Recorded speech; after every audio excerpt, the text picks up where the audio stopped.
गरीबी से परेशान एगो किसान मजदूर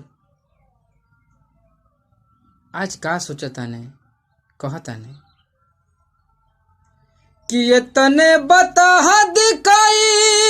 दुनिया बपापी, ये तने बता दिखाई दुनिया बपापी, सुख गैल धनमक खेती हो, अरे सुख गैल धनमक खेती हो, करिला बिनैया आदित्य गोसैया, हरे करिला बिनैया हे धरती मैया, कैसे भरी सभहिन क पेट हो, ए मैया हो, कैसे भरी सभहिन क पेट हो। अगला भाव में कहता ने कि 5-6 हजार रुपया देख के खेत ले बानी,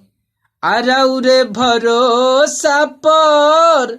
ओके जोतवले बानी। हमरा पास तो इहो नहीं खे ए माई की एको धूर खेतो बा, अरे 5-6 हजार रुपया